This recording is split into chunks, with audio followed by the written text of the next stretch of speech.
Bow your heads if you would like.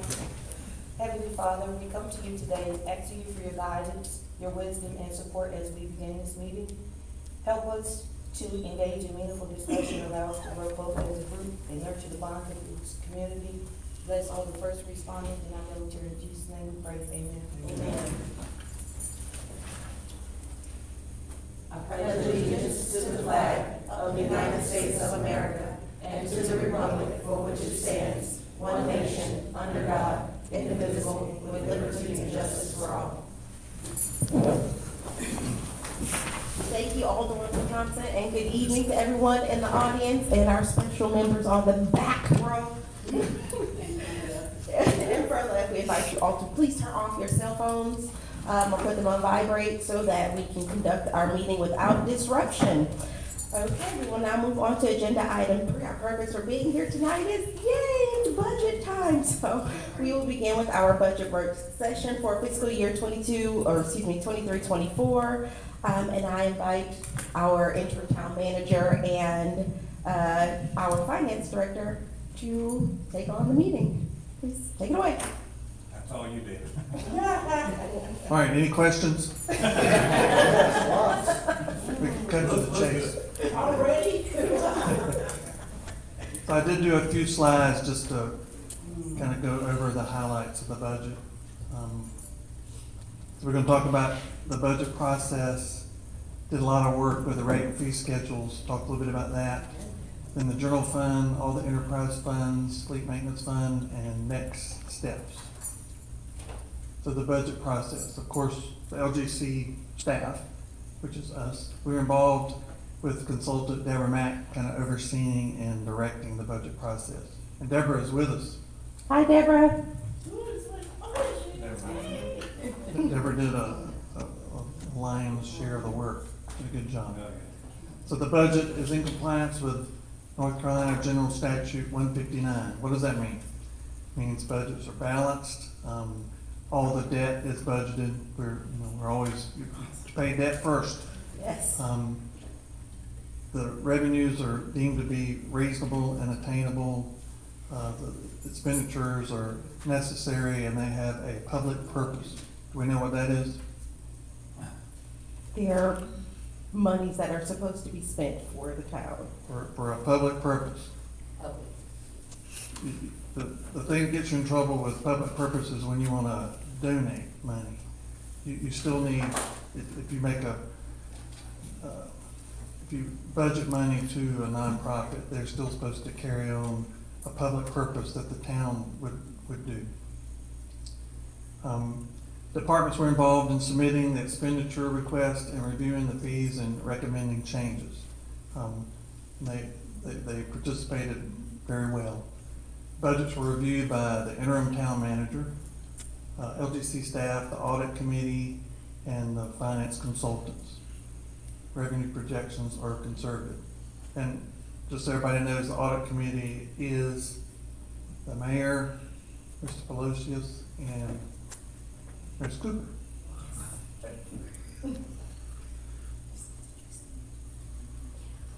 Overall highlights. We did not put in a change in the property tax rate. And just for your information, 1 cent on the tax rate equals about $45,000. The sales tax increases, there's a new agreement, interlocal agreement with the county and all the municipalities in Cumberland County. So they're thinking about changing the distribution method, but they've delayed that for 2 years. So for FY 24 and 25, the new interlocal agreement, the growth is frozen. So sales taxes have been going up and they are good, but they're not gonna go up the next 2 years because the county's gonna keep the growth. Health insurance, there was a lot of work done looking at a new vendor, but we just couldn't get comfortable with that, and so there's no change at this time. But I think there is further analysis planned because I think several of us believe there are savings to be had in the health insurance. There was no cost of living increase budgeted for staff. So talk a little bit about the rate and fee schedule. So y'all all got Deborah Mack's PDF of the budget. Have you had a chance to kind of look through the rates? Absolutely. I like the way she did it with the red lines, so you could see all the changes. None of the changes were really big, but they did kind of bring things, updates, because what you want to do with those fees is kind of cover the cost that it takes to do whatever inspection or service you're doing, and to be in line with the surrounding market. There were no fee changes in sanitation and stormwater. If you did read what I wrote, the budget message, I made an error in there, because there is a increase in the water and sewer enterprise fees, because what we want to do is at least keep on schedule with the McDonald and Associates rate study. And if we want to look at that table that's available, we can look at that at the end of this.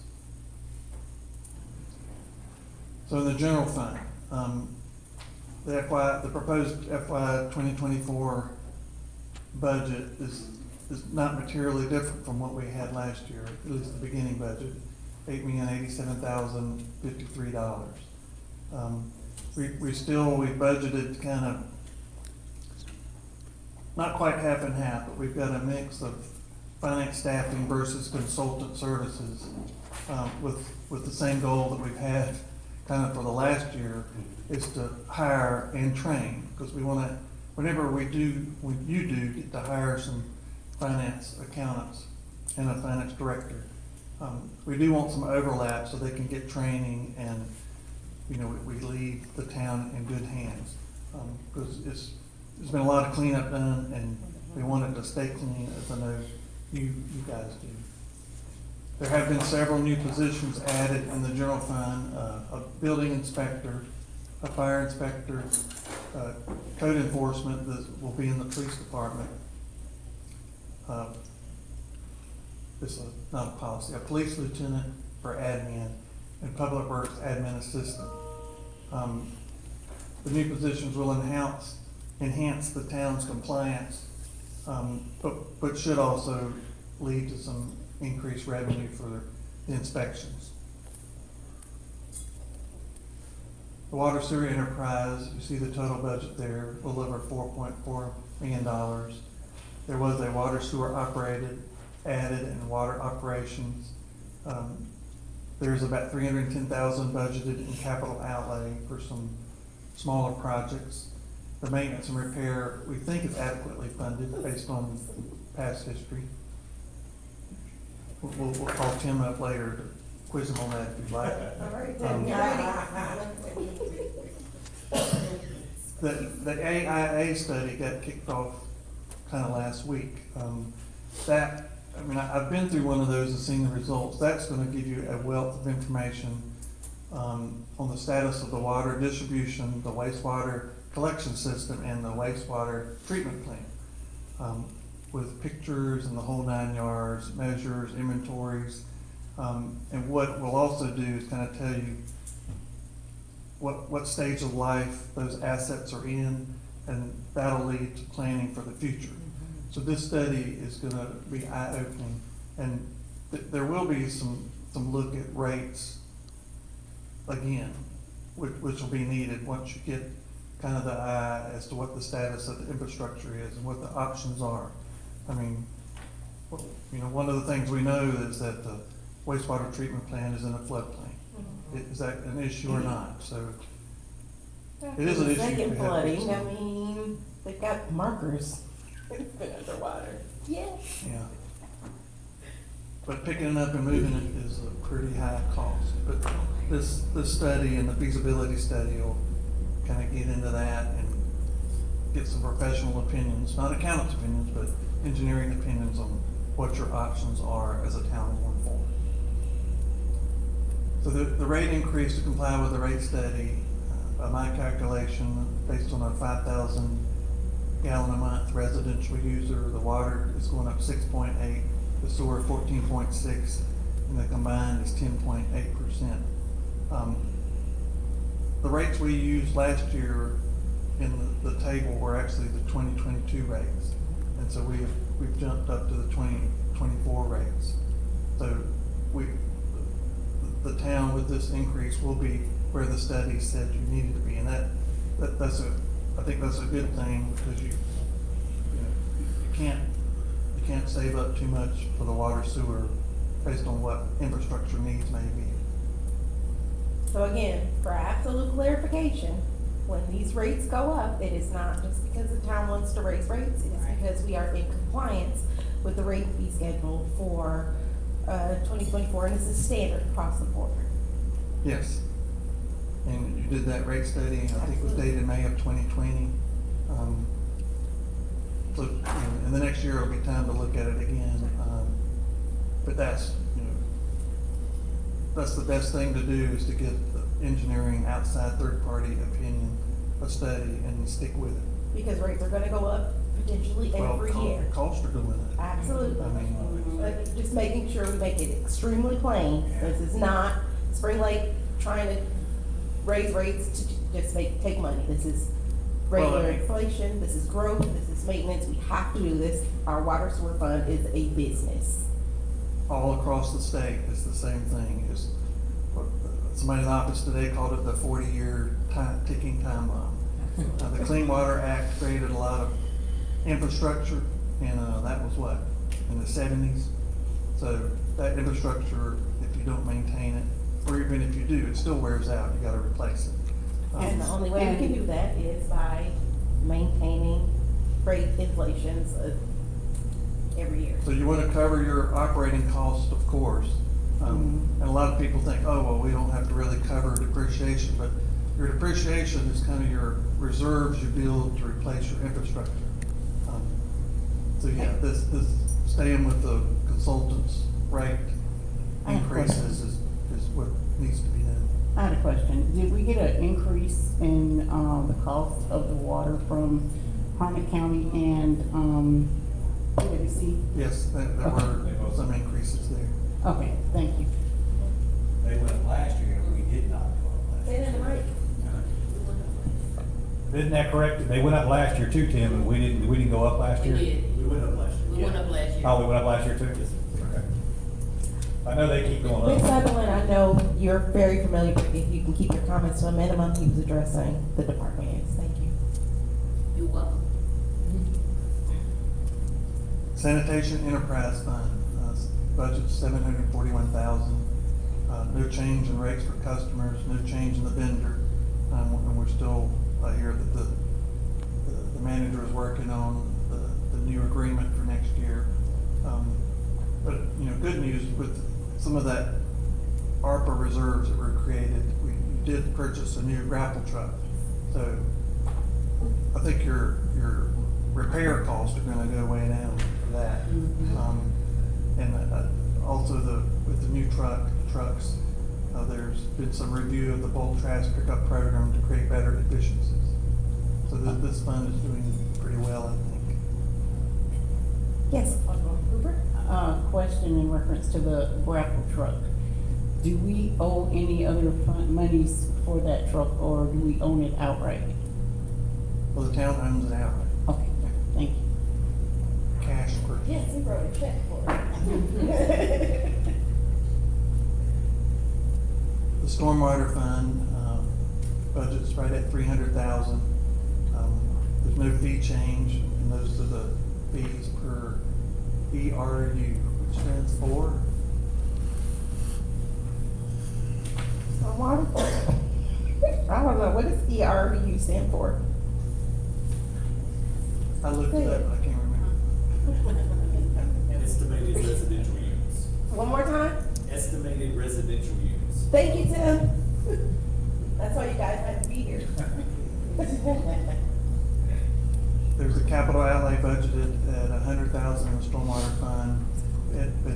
It also includes about a $61,000 increase to fund balance. So this fund is budgeting for some capital, but also building reserves for more stormwater projects that will be upcoming. Alderman Blackman? David, what are the upcoming projects that we're looking at with stormwater? Two-year drive. What will you drive? Tim? Good year. Yeah. Both.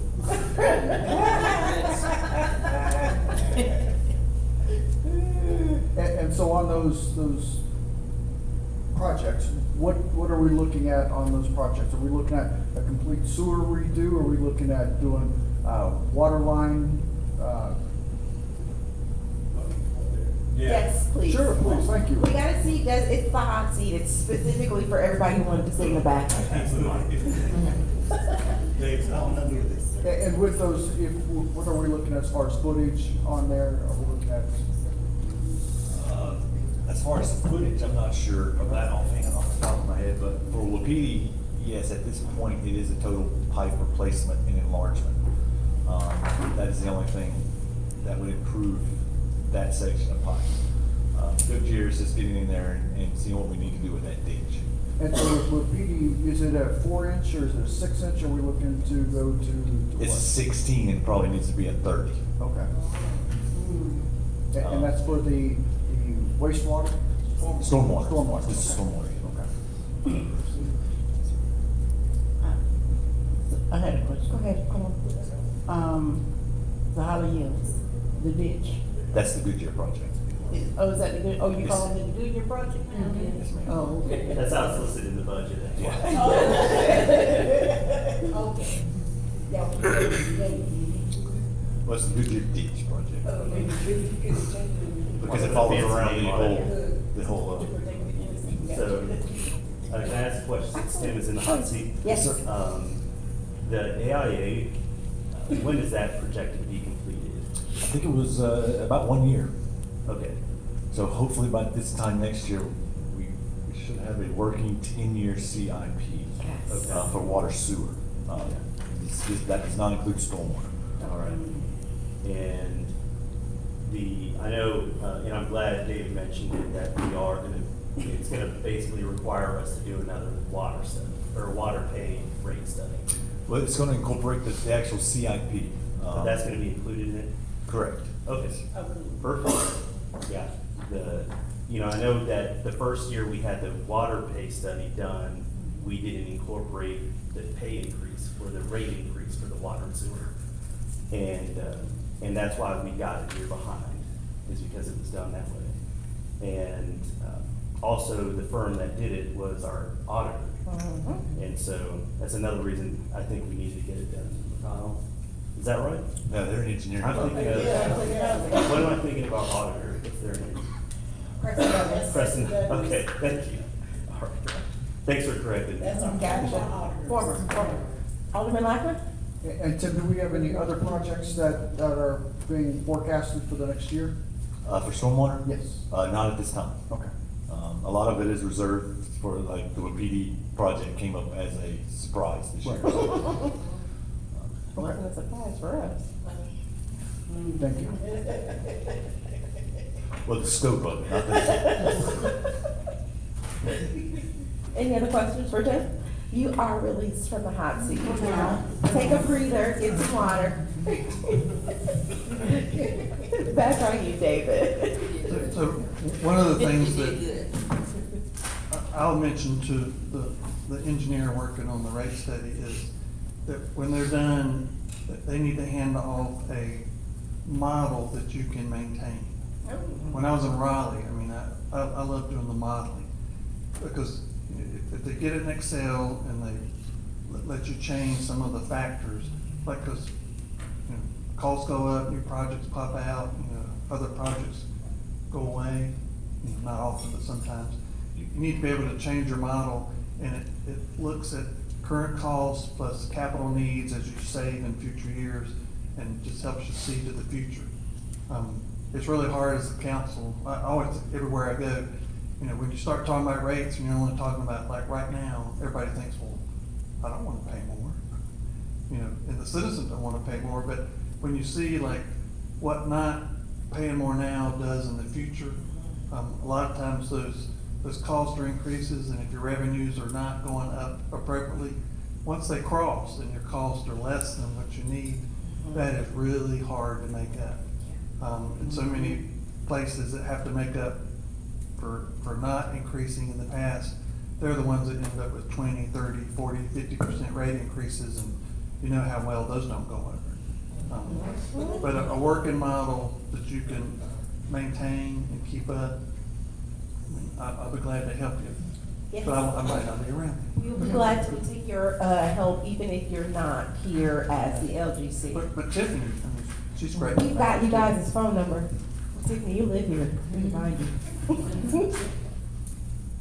Stormwater, let's see what's next.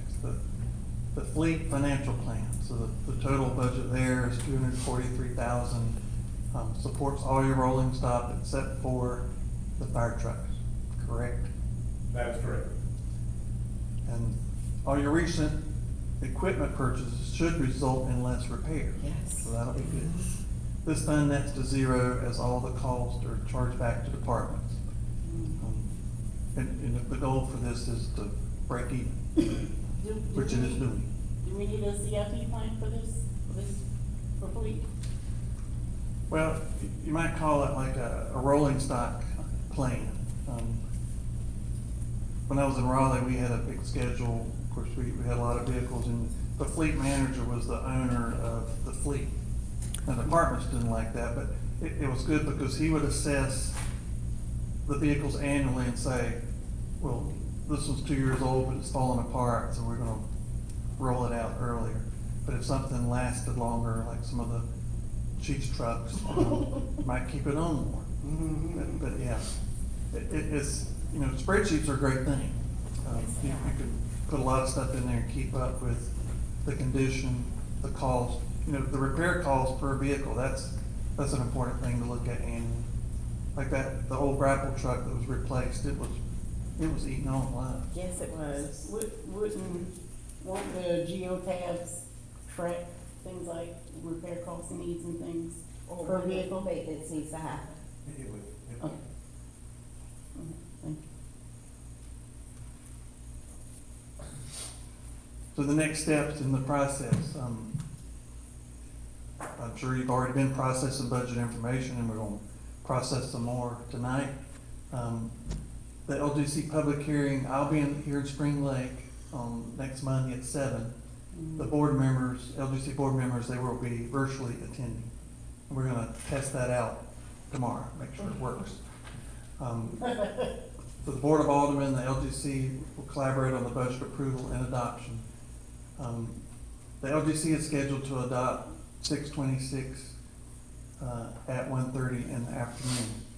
Now, the legal adoption is the one that'll happen on 6/26, but it would be good for y'all, you can't necessarily adopt it, but you can Endorse it. endorse it, Yeah, we can confirm it, endorse it, whichever yeah. you wanna call it. So just so you guys know, I did talk to Carly. I want to have that added to the agenda for our upcoming Monday's meeting so that we can endorse the budget if we so choose to. So just so it's not like out the blue, I'll be adding that to the agenda on Monday. That's on the 26th, right? No, I don't want to. Our budget meeting that's coming up on the 12th. At 12. With the LGC. Yeah, but we shouldn't. Will be endorsed, if we choose to endorse the budget after we have the budget meeting with the LGC on this coming Monday. Yeah, I think we should, based on statute, wait the 10 days, you know, because you have to budget, you have to budget hearing, and then 10 days, you have to wait 10 days to, no? Well, we're not 10 adopting. days after it's presented, Yeah. you have to wait 10 days. Right, It so was it's presented on June 1st. Was it presented on June? It was given to the board on June. Yeah, give it to the board on June 1st. 10 and days make is public. the public hearing. Yep.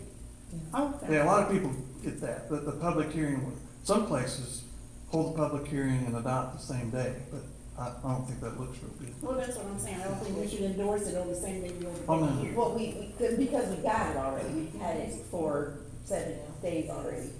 So this will be in the appropriate time, 10-day time frame to endorse the budget. And it's just pretty much saying that we are agreeing with it. We have technically no authority to adopt or to accept or reject the budget. It's us saying, yes, we approve or we support what the LGC has done with our budget. I don't get that, I don't know, I think about that, I still think. I'd rather wait until the second meeting of the month Yeah. to do it. As David just said, it doesn't look real good.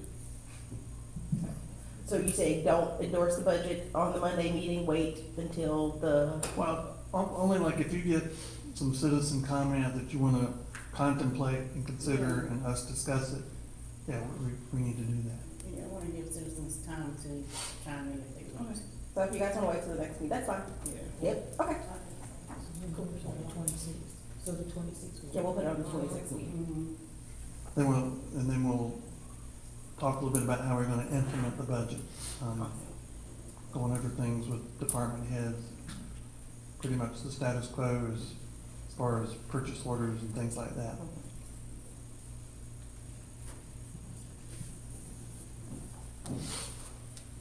Now, y'all all got the PDF. If you look through there, I'm big on authorized employees' positions. So with this budget, if you wanna authorize all the current employees plus the proposed additions, there'll be 91 full-time staff here in Spring Lake. The general fund has the majority, 72. Water sewer has 15, sanitation 2, stormwater 1, and fleet 1. One more time, please. So the 91 full-time employees, 72 of them are in the general fund. So the admin has 4, finance has 4, public buildings 4, police has 30, fire has, well, we're broken in 2 sets, 15, and then the Manchester, there's 9, so 24. Inspections 2, streets 4, and that's it. Yes, question, just because the position is authorized does not mean it has to be filled, is that correct? What, it means the money's been budgeted. And we should fill it. We should It's an authorized position. Well, I mean,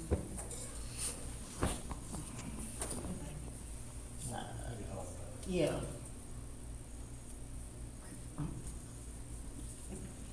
Yeah, we need to talk about some of this.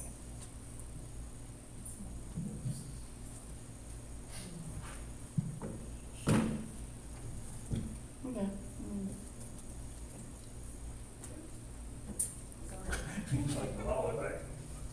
Sorry, I was trying to find that one that you were talking about. Did you send it to me? Yeah, but it's separate, Right, it's not in the PowerPoint. right. Yeah. I had it uploaded on here for you. Okay. What the position? Was it in the email that you sent me? I think it was. It was the PDF of 180-something pages that we were talking about. Is that the one Well, on no, the sixth? I pulled out, Okay. I pulled out the rate table separate so you can see that if we need to, the budget ordinance itself, of course, y'all got that in front of you.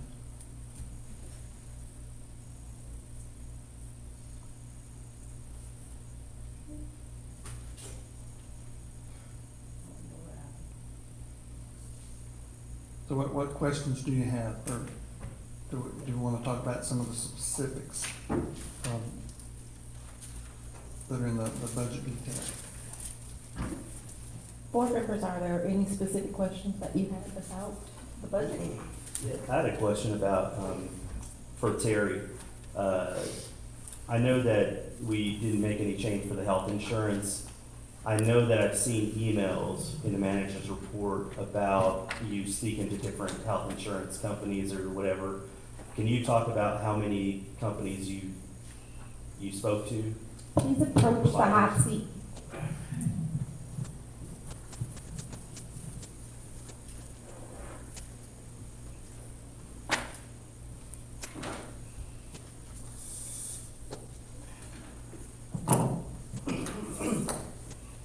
Okay, of course, we got quotes from our current benefit advisor, independent benefit advisors, and then we also work with Cornerstone and also, Old Fayetteville.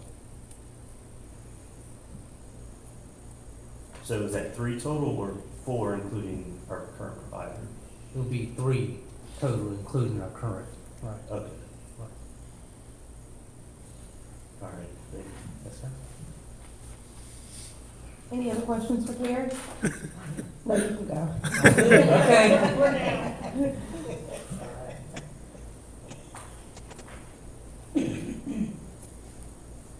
Okay.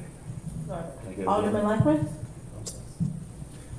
And so here's one that I've got, it's in regards to the code enforcement in the police department, but also under code enforcement under the inspections department. So as we're looking, you know, with this upcoming budget that the county is looking at, and looking at some of these positions will be a permanent position added to here, which means that we have to have source funding for this for years to come instead of just for this one time. So as we look at the code enforcement slash PD, is that what type of breakdown are we looking at there?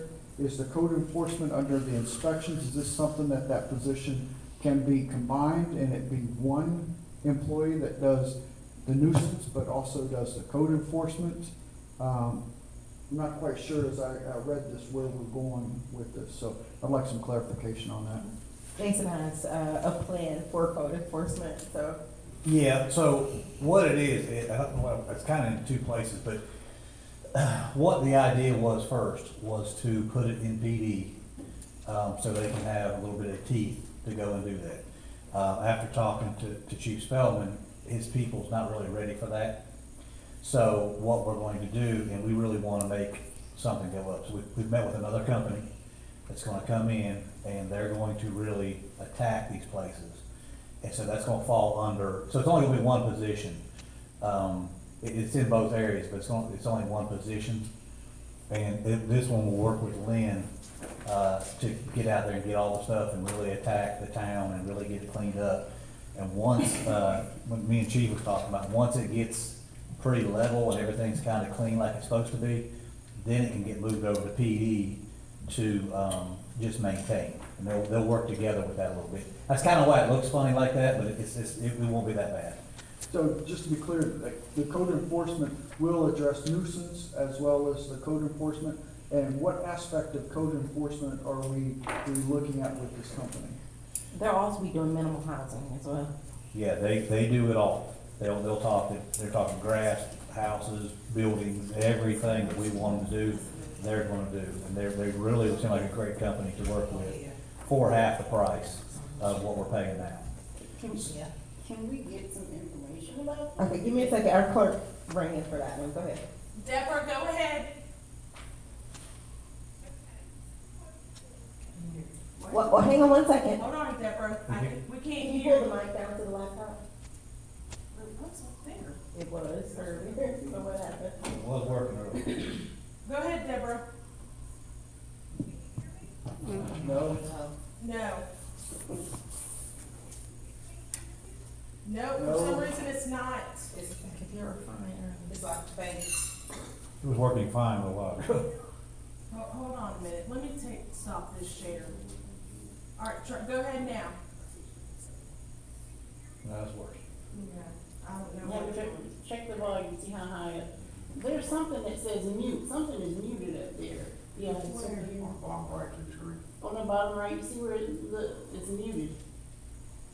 Right here? No, go On to, the bottom right-hand corner. On the taskbar. yeah, That's the word. yeah. Oh,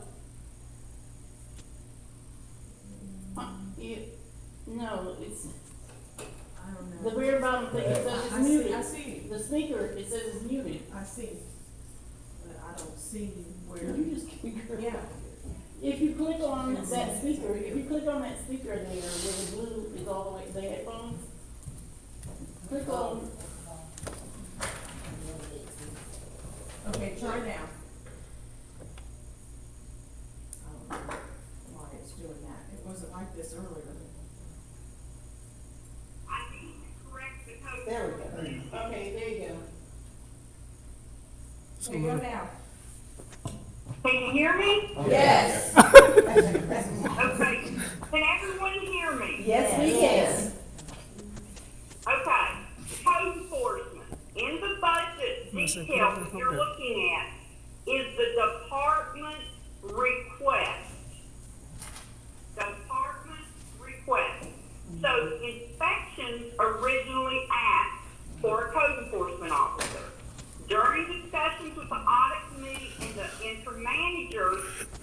talked to the police chief and moved that to police. So if you look at the summary page for inspections, you'll see a deduction for the audit committee that affects salaries and benefits. So the position is not funded because at the department request, we wanted the board to see what they originally asked for. The audit committee's on the summary page with any kind of deductions or cuts that they made. So that is funded one place, and it's in police, and it's a police/code enforcement. I can't address what the duties are, but I do know they moved it to police so that they would have enforcement ability in addition to code work if there was an issue on site. Because typically code enforcement will take an officer with them if there's an issue, and then you would have one person being able to deal with it. Does that make sense to everyone? Yes, ma'am. Lynn, please. Come. Lynn will cover everything that they're going on. Yes, with code But I'll enforcement. give you, we haven't sent, we sent a Good evening, Mayor and Board. Good evening. Yeah, so we moved it to the police department, and then after talking with Chief, and Madam Mayor, they want to use an outside company. The company will do zoning violations, they will do the nuisance code violations, they would do as well as your junk vehicles. They would do unsafe building to a certain point, because they are not qualified building inspectors through the North Carolina Qualification Board. But they will start the due process of it. And minimal housing. In minimal housing, but the unsafe is part of the minimal housing. So our current contractor is doing it 1 day a week, right? Correct. And this new contractor is going to be doing it Yes. how often? Days a week. It's actually, we definitely do two, and it won't cost us any more money. We're gonna see what exactly fits in. What he told us he could do was, it's almost like a month-to-month thing.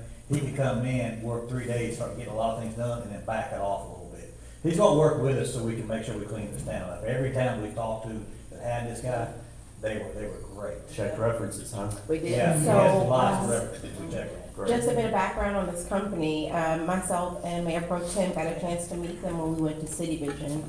Not only did I get a chance to interact with the owners of the company, but I had a chance to meet about 6 of their current municipalities that they were working with.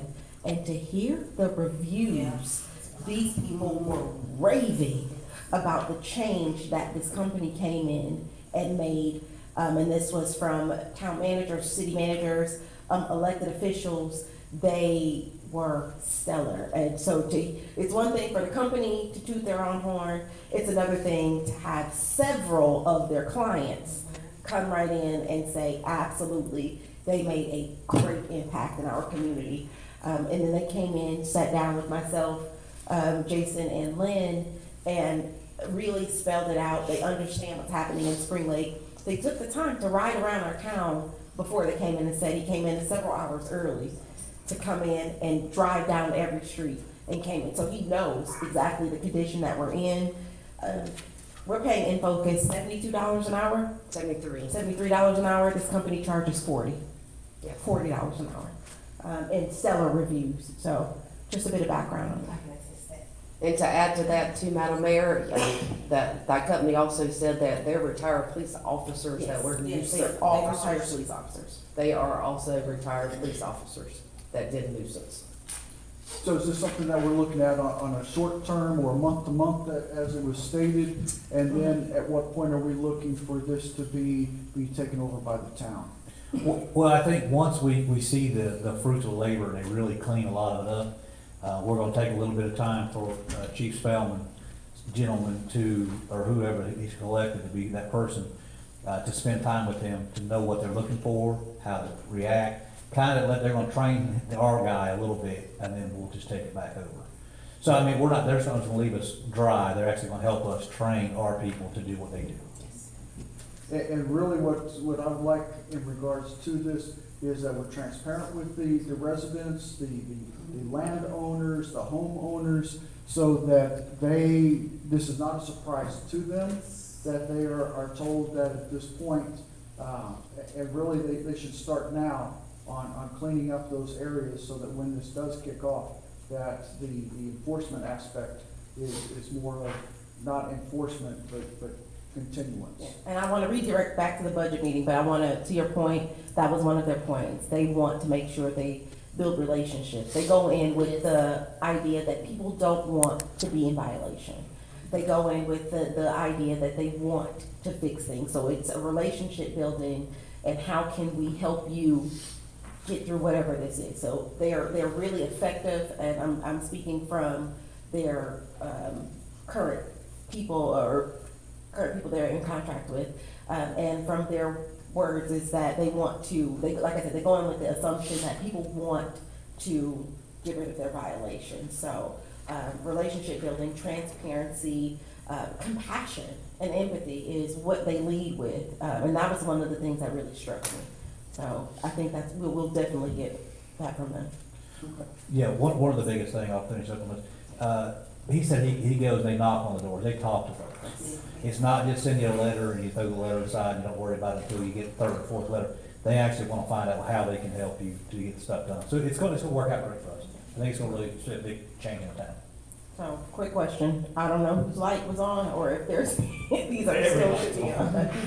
So I believe he was first? Okay, I don't know who was first. Yeah, so I was just gonna add that it sounds like this company is gonna be a lot cheaper than hiring personnel anyways. Yes. If we're doing 40 an hour for 2 days a week, that's breaking out to 35,000, a little less. Plus, we're not having to pay for insurance and all the attached.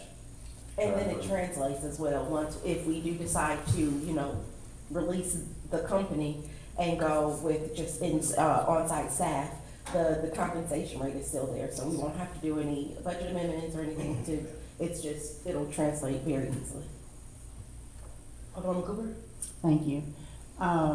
So if they do work out, would we have to do anything, if we decided to just stick with that, would we have to do a budget amendment or transfer? What would we have to, if we decided to go with just the contract, company? Can we pay the contract out of the salary? Okay, so I think he's asking, Mr. Irwin, correct me if I'm wrong, if the money's set aside now in the police department's budget, can we transfer the money over to inspections and their contracts? That would require a budget amendment, correct? Or just set it up that way. Or set it up before the budget's approved? Yeah, we could just. We'll just do it that way, yeah, it just sounds like a clean. With an adopted budget, yeah.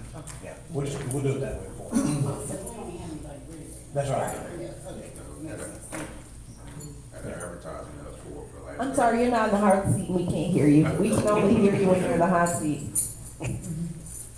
Welcome. Thanks, Lynn. Yeah, Chief Williams and I spoke briefly about it. Of course, I did advertisement for the past 30 days and have not got a response. And as y'all know, code enforcement is very special unique to this town. So it's going to be the right officer, he or she, that fits that doing for being a code enforcement officer. So I want to do my due diligence to make sure we get the best person for that job. So I don't want to rush it. I want to take it, its course, let it work out for the best for the town. I think it works better that way, to bring in people who are specialized in code enforcement. Let them do all of that real hard work and get it to a place of stability, and then we pass it off to our officers, who it's their secondary duty and not their primary job. Yes, I agree. Probably what we need to do is go ahead and take that down now, since you have nobody done that. We'll get the money moved over to Lynn's, and then we'll see how it goes for the next 6 months or 3 months, 6 months, whatever it is, and we'll revisit it later on. Okay. And just so you guys know, we did talk to them about doing 3-month or 6-month or maybe even a year contract. So they are very well aware that we're gonna test the waters. And if we don't like it, they gotta go. And I did also meet the owner of this company and had a conversation with him, real great conversation. His background is in law enforcement. He understands what's going on, and I think he'd be a great asset for the town. Thank you. Thank you. Thank you. All right. Are there, you might not have any lights on. Do you have any other? I shouldn't have said anything. Roll? No? Alderman Palacios? So one of the big things is that we know in 2 years, there was going to be a shortfall of, to the tune of $1.4 million for Spring Lake. And my biggest question is, how do we prepare for that shortfall that's, inevitable in 2 years? First, I think the shortfall's like 1.1. You get 1.4 in, but you're paying some out, so the net difference, like 1.1? Yes. Okay. That's pretty big, yeah. That's a good question. I think, this year is really gonna tell you a lot just about how a good year ends on 6/30. That'll be interesting to see. But some of these fee increases, they're not $1 million, but that's gonna help. Yeah, so We got another like a thing couple is of years to work on it. we have property reevaluations coming up here in the county. Next year. And so that's gonna be, cut some of that deficit. And we, as you alluded to, we're gonna figure out where our numbers fall at the end of this fiscal year. So I'm guessing August, September timeframe, we'll probably have a better idea of how that's gonna land. But then there's the audit that needs to be done as well. So then,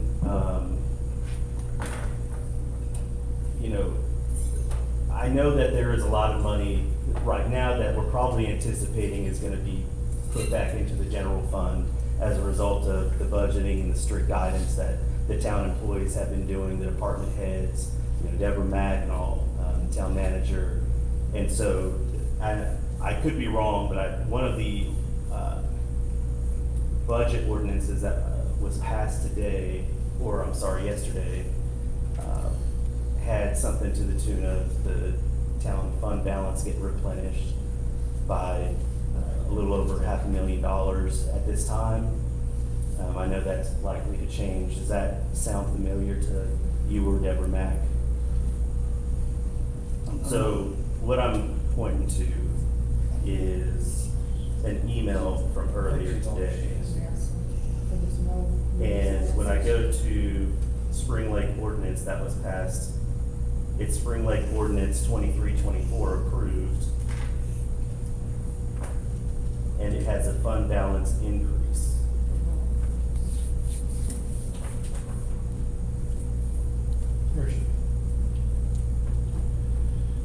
Ms. Mack, can you hear okay? Is it just, Mr. Irwin that you can't hear, or is it the board as well?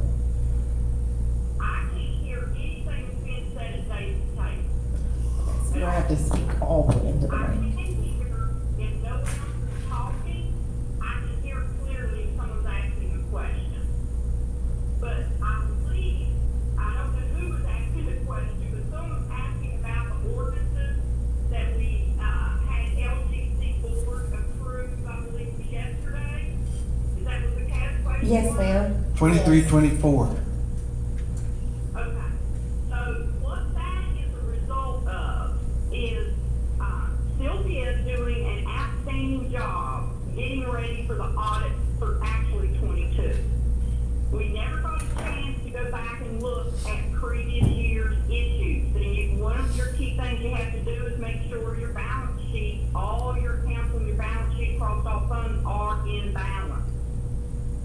Unfortunately, even though the town had auditors reviewing and signing off on audits all the way through 2020, she found significant problems, I think, as far back as 2012, 2014.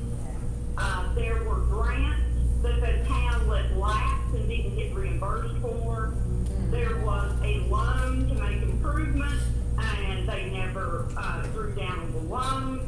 And at the end of the day, through all that, the general fund is having to settle up and get all that old stuff cleared off the books and reconciled. So that's the reason you're seeing a drop in what we thought we would have an increased fund balance for the current year. It dropped as we made each one of those amendments. For example, the town is required by your policy to fund for retiree health insurance benefits, and also by state law, separation allowance for law enforcement officers. That fund hadn't had transfers made, I forget how long, very long time. Then, that had to be fixed.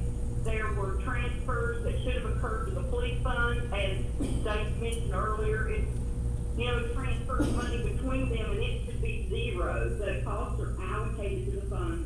That did not occur. There were recreation and capital improvement projects. They did not, for whatever reason, do the drawdowns and get the grant.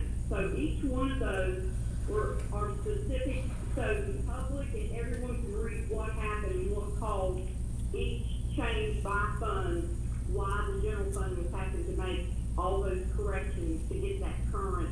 And the town, we believe, to the best of our knowledge, with limited time, and also trying to keep the current year running and doing a budget for the new year, the majority of all the old outstanding issues we believe are resolved. Thank you so much. Wow. Well, Sylvia deserves a lot of credit for those prior year adjustments that happened yesterday. She did an outstanding job on that, and she really deserves a lot of credit for finding that. Thank you so much, Miss Sylvia. So, if I can ask you, Ms. Sylvia, that Will you question. please come to the hot seat? She's like, oh. Take the mic. Might take the mic back. Deep, like bother her once in a while. Want me to do it? Yeah, please. They're gonna bring the mic to you. Yeah. They're deep. We're also gonna cook you a steak later and. I'm just kidding. Thank you. Okay. What we had to do, it actually decreased the general fund's fund balance, because by statute, we're required to budget, or actually the next year, if you have a deficit, you're required to budget that deficit. Unfortunately, these deficits had gone back for some time. The oldest, I think, was 2005. Wow. All right. So, and the reason I was asking that question, Sylvia, was because one of the ordinances that was approved, the appropriation says fund balance increase. So can you dumb that down for me, please? I would have to look at each of them when we did some of the adjustments, but I think in the funds that we were increasing their fund balance. So we were transferring money in, and we have to have a debit and a credit. And so that's what we're trying to do. Actually, as I said, the general fund itself, the fund balance will decrease when these transfers are made. And I can address that specifically if you want me to. Please. Yes, please. I had to,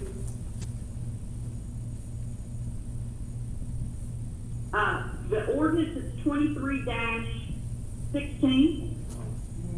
If you look at that, we started after the ARPA,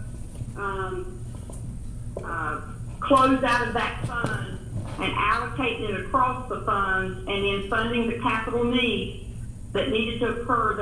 We anticipated about 889,000 rounded off increase to fund balance. Well, then through all this research, as you flow through 23-16, reduced that by 106,000. Then, let's see, let me get to the next general fund one.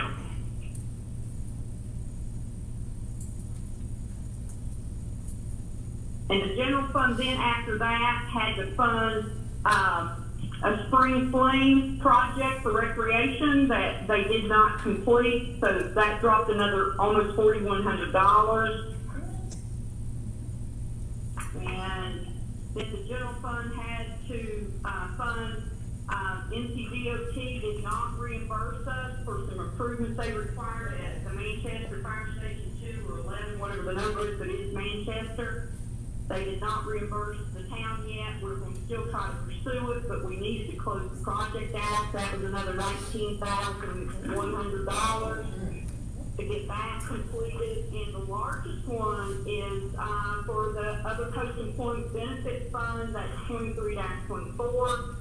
It dropped $115,000. So the net at the end of all these entries, we believe the general fund increase, $645,000 versus that 889 rounded off after the ARPA project.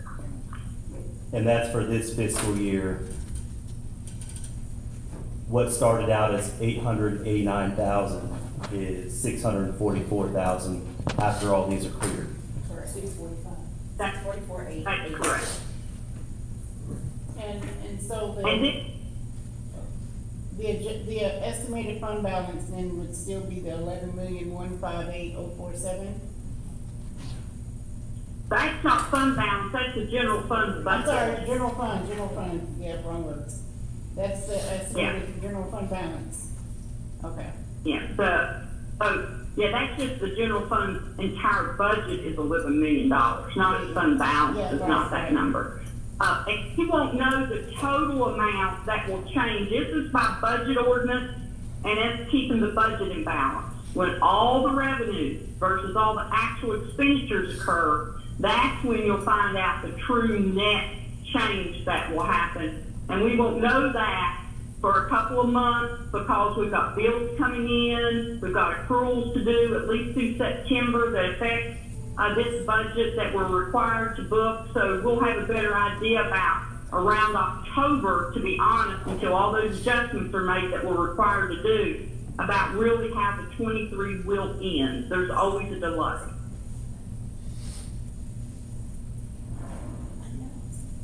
Thank you. You're welcome. Thank you. Alderman Palacios, are you finished?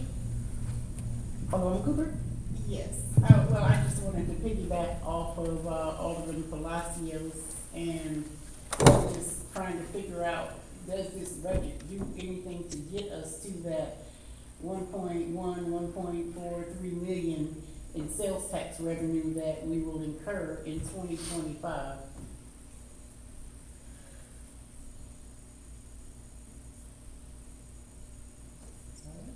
You're asking, Did you hear me, Ms. Mack? Yeah, I think you're asking, I believe, I'm gonna try to reword this, and then David chime in if I'm not understanding it right, because I can't hear David at all. But I believe you're asking when the current sales tax agreement ends, what's gonna be the impact? Yes. Well, I'm just asking, I'm hoping we're taking steps to get us to where we're okay when that happens. And I'm just asking, what does this budget help us to start getting there? Well, this budget for sales tax only, I can address that, let me do that one first. We're like neutral. The revenue, they're gonna hold us to the 2022 net revenue less the payments we make. And we're going to be stuck with 2022's revenue through 25, if I remember right. Yeah, the 24 budget and the 25 budget will be adopted with, we won't have any increase in sales tax countywide, the county keeps it. And that's not just us, that's Fayetteville and everybody, they're keeping it with this amended agreement. It was shared like 60%, 40% before this, but with this amended agreement, the county's keeping all the growth.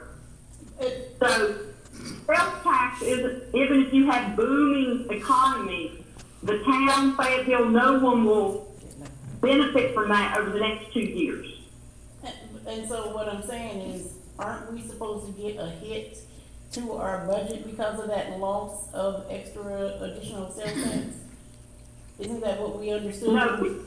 not this year, but in 2 years. Yes, there will be. It doesn't kick in until. Right, so are we cutting costs so that we are? No, we're not. Okay. You're not cutting costs, you're not saving specifically for that, because that's gonna be a recurring change. We talked, you asked earlier, about what we were doing, and I don't think we finished answering that. Right. And some of the fees are going up. I believe there's opportunity with the county. I mean, if the county's doing this to you, you need to look and say, well, Absolutely. what can the county step up? That second fire station, we've got that, separated now in the budget, so that they want an audited number, they're gonna get one, and they're gonna need to pony up more money for the service you're providing that part of the county. Things like that, I think, the recreation program's gone. I think that saves you some money too. Because recreation doesn't create a lot of revenue. But yeah, we'll have to keep that in mind in how you manage. I think this year, with all the changes, all the cleanup, it'll be really interesting to see how the year turns out. Ms. Mack's right, it'll be September, October before we know to the penny. But, we can get a read on that probably late July as to what, a ballpark. Because I think, well, I don't know, but my gut tells me your general fund is a lot better than it was. I know we paid back what you owe to utilities, so that's clear.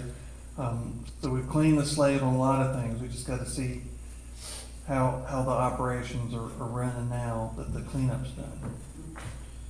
Yeah. Thank you. Alderman Pazos? So, thank you for that. And, we're getting a lot closer to that, the more we look into it. Like I said, we have the property reevaluations. Hope Mills is projecting around $400,000 increase. We're probably gonna be, half of that is probably conservative. So let's say we did $200,000 increase. That takes us to, 900,000, just numbers. And then, Manchester is almost $700,000 just operating that fire station, that budget. And, we've got the increase in the fee schedules coming in. So a lot of that's gonna be, and it's gonna be harder figuring out where we are gonna land until that year comes. And, just to be completely transparent, this has been something that, the sales tax agreement has been something that we talked about being kicked can down the road for 20 years, right? And that the municipalities didn't prepare for it, but one of the things with that is it is difficult to prepare for it. And that's the answer I'm getting from you and Ms. Mack. And one of the reasons it's hard to prepare is because you have to budget for the year that you're expecting.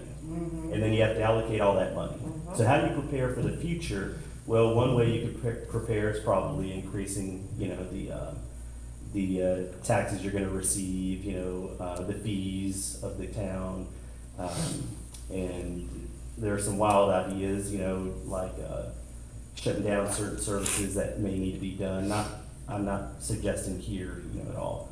But you have to get creative, when you're talking about a shortfall like that, $1 million, And so that whole thought process was something that I wasn't prepared for, honestly, because we're talking about this $1 million shortfall and how throughout all these years, none of the town boards had prepared for it.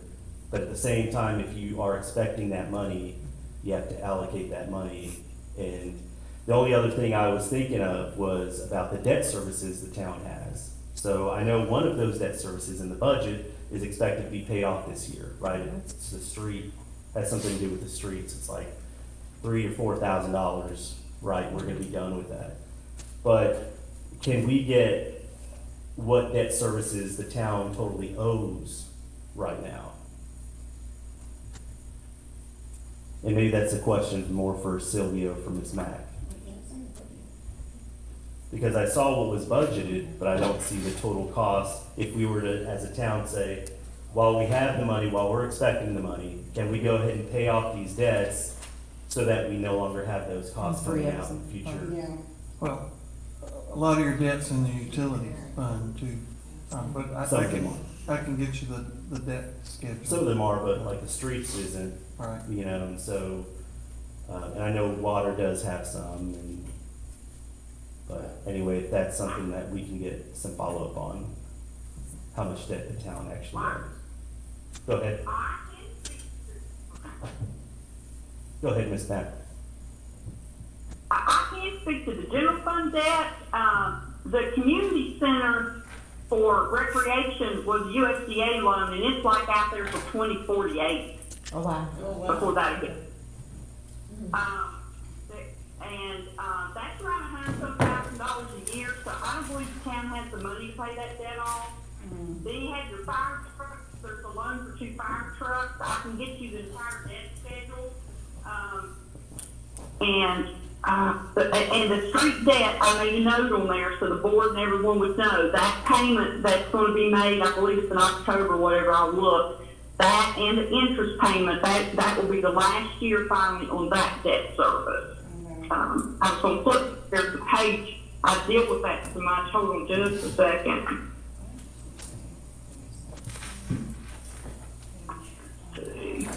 Here we go. Again, if you look at the recreation, we have to separate the debt service between principal and interest. So that's the reason you see it split. The fire truck, I can get you information. The fire station, I believe that amortization, LGC worked really hard to redo that with South River NC, and that is the Manchester station. I believe, I'm afraid to say what year, but it's not a long debt service. I do know that. It doesn't go out a long time. And again, the street, that's about 154,000 you will not have hitting the general fund's budget next year. That will be paid off. But the rest of that debt service will be there. But we can look at like perhaps the fire truck debt. I need to see exactly the amortization schedule, but we can get a list, share it with everyone, exactly how much principal is outstanding, and then you'd have to pay whatever little bit accrued interest. The timing would be when you pay it off.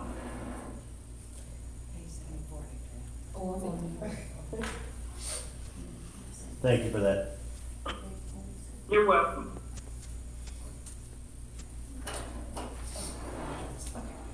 We also need to look at alternative revenue sources.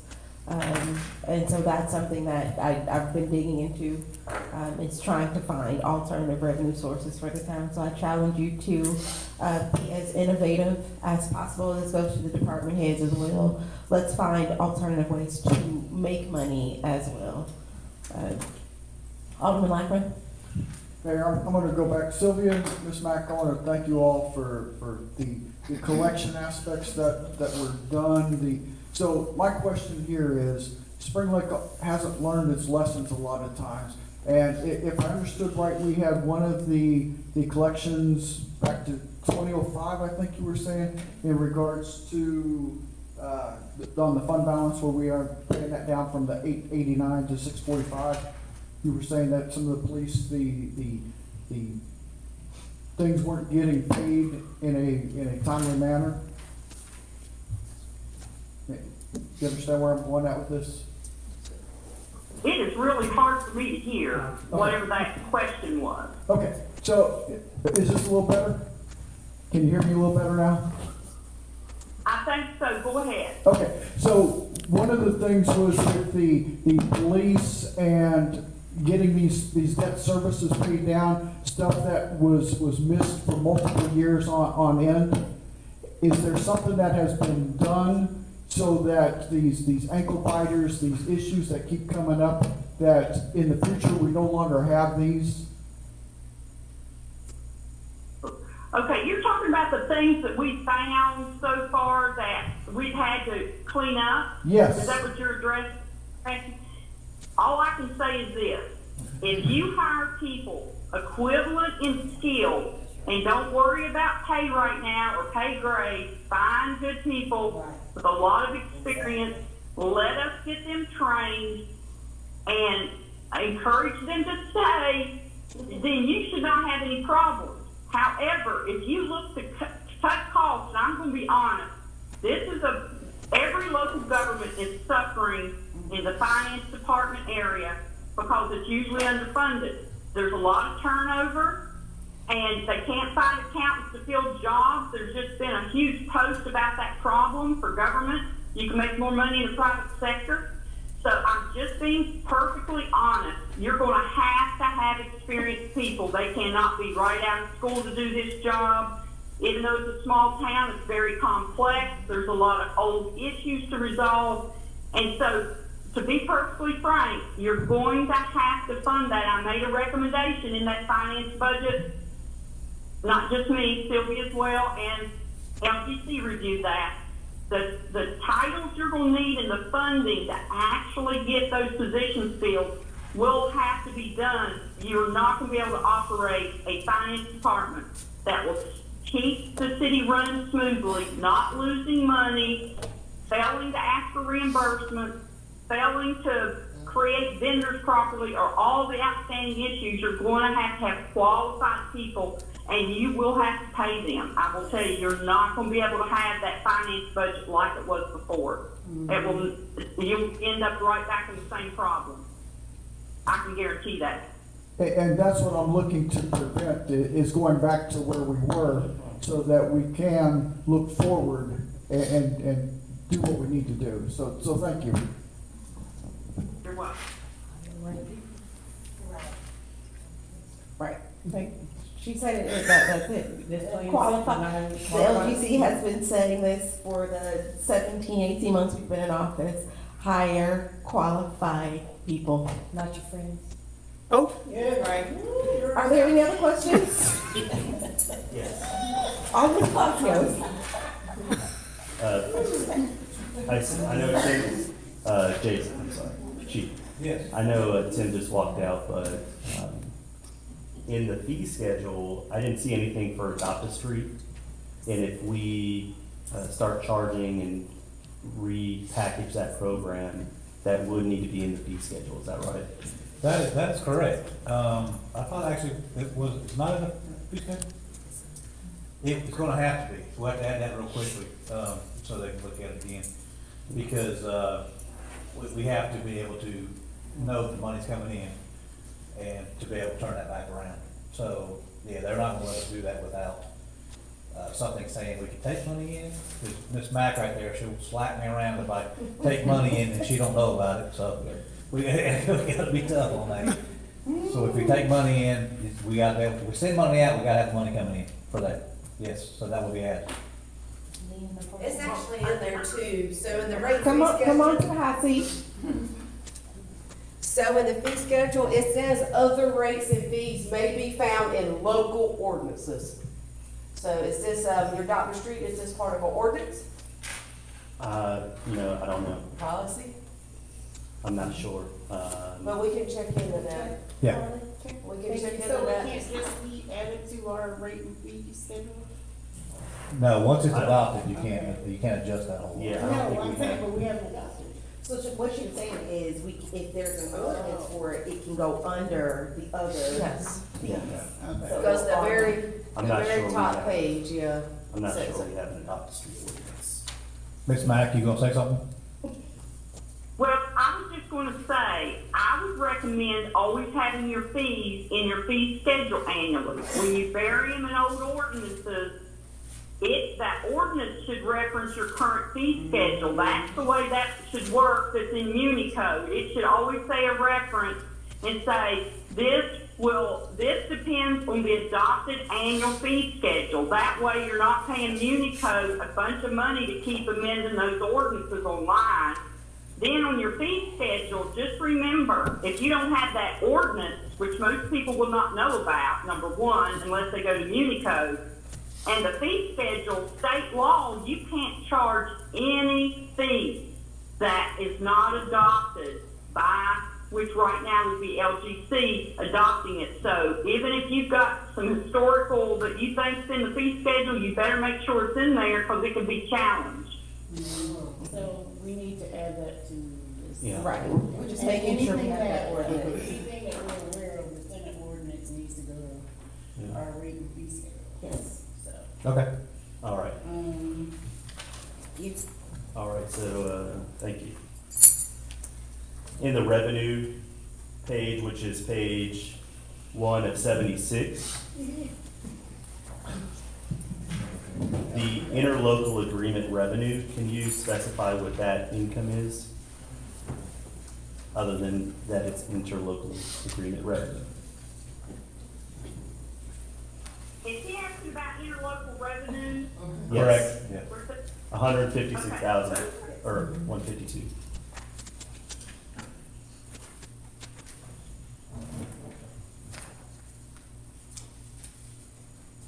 Okay, that interlocal revenue that's there, we have an agreement,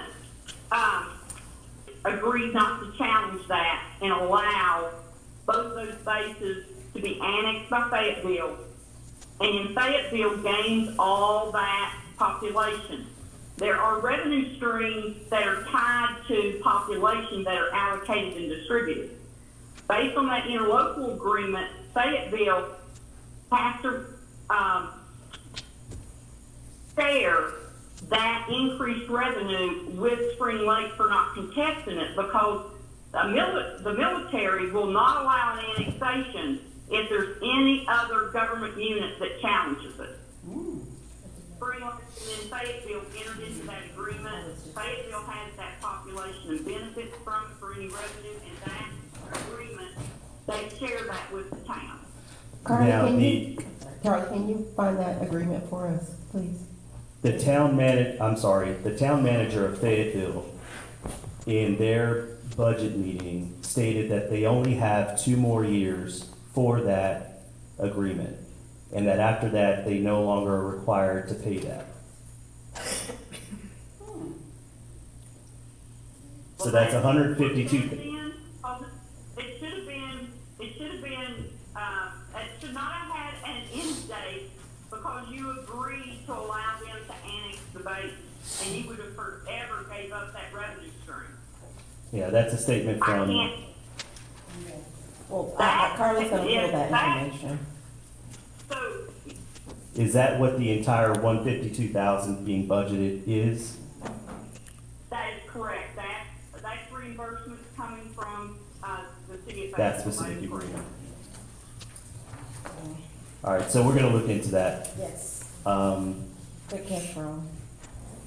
And then I do see fire department fees from 28,000 this budget, jumping up to 54,000. And I'm assuming that's just inspections, those kind of things. That's correct. And that's part of getting a fire inspector, being able to, are we still behind on inspections? Yeah, you'll see, like I said, the money you'll see, that's why we're so low, is trying to catch those up. I mean, there's so many other things going on, but, that will all change, for next year because of the funds that come up. And we've also increased some of the fees, so the money should look a lot better next year. Thank you. Alderman Lackman? Alderman Cooper? Thank you. Uh-oh. I am starting with page 17. I don't know, 17, so. Good evening. T, how you doing? Doing great. So, yard sale permit, you said? Yes. And when's the last time we increased it? Because I noticed that we didn't increase. It's probably been a while. Oh, I'm sorry.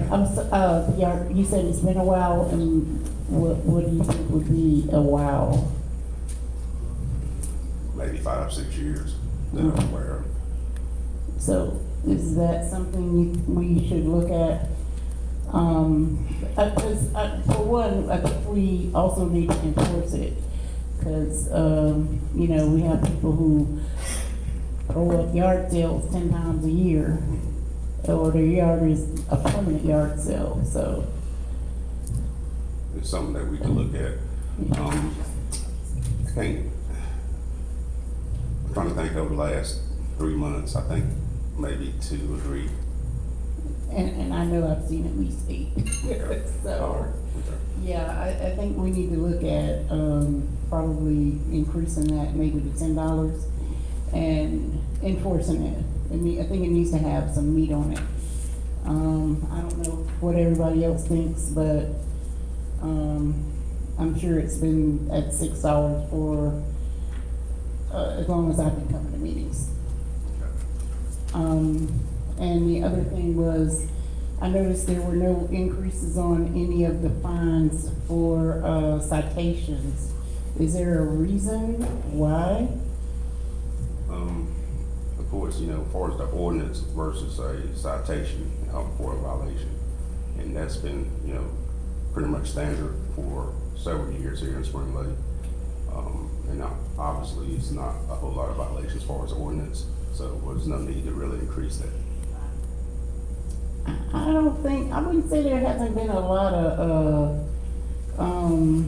violations. I mean, there's been a lot of, like, trailers parked in communities, blocking driveways, been a lot of, I would say there have been a lot of violations. I just don't think some of them have been enforced.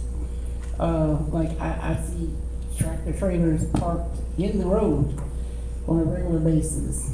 So, if they, isn't that a violation that they should have a fine? Sure, yes. Okay, yeah. And also, with the most recent ordinance was semi-trailers. Can't think any violations that's been issued, since the ordinance has been in effect. Okay, and, yeah, I think some of these,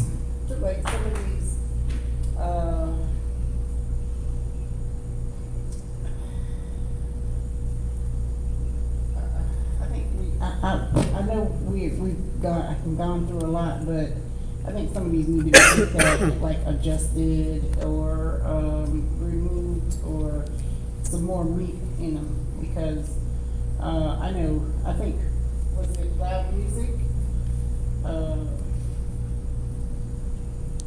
Loud music, $50. I think it needs to have a little more meat. I think there was one about, a gun, discharging a gun. Oh, in the city limits. Yeah, I think that needs to have some more meat in it as well. Cause these are things that people just do on a regular occurrence and think nothing of it, so I think we need to have a real fine and enforce them. And I know we only have a few days. Well, one of the things that me and Chief Spellman, I don't want to talk out front. We have actually covered some of that, and he's going to educate his newer officers for what the codes are and how they can enforce it more. So I think even if we don't change it this year, if it's enforced more and fine more, you'll see a little difference on that, and it will change, because we have had this conversation about it, and instead of just dumping a bunch of more money that's here that we're expected to get it, he's going to actually put some teeth on the people that's out there doing it, enforcing it. So we've already had that conversation. I think he's going to, you'll see a little change this year with that. Yeah. Okay. But I still do think the yard sale, permit should be increased. But I also noticed that there is a, fine for having a yard sale without a permit. Yeah. So, Like I said, the biggest thing is just to educate his newer guys. And he'll get that taken care of. And that actually, yard sales fall under Lynn, right? oh, really? Yeah, he just enforces it, and they have to come and get it in person. So, okay, So so yeah. it's one of those joint collaborations between Yeah. inspections and ourselves, so therefore we kind of be on the same page. So once the information comes down, she passes it to the police department, and that way I let the officers know during the weekend while yard sales are available. Yeah, I think education is, Yeah. we're, Yeah, I think there's a that's lot the of biggest thing. things. That's what we've been And like. education would be. Yeah, number one.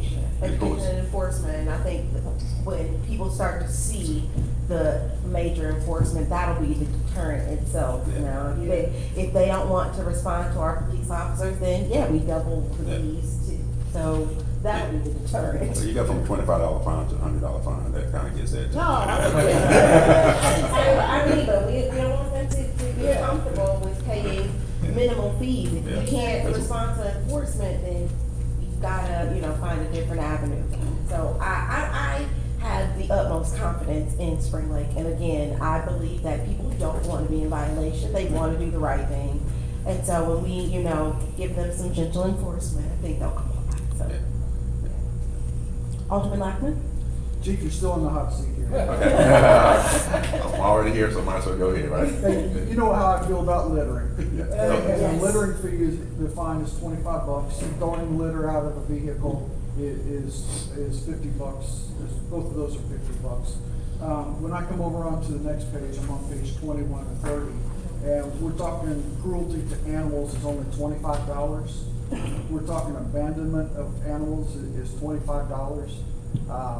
As you look at that, you know, as someone who loves animals and that, $25 I feel is for abandonment and cruelty to animals is way over.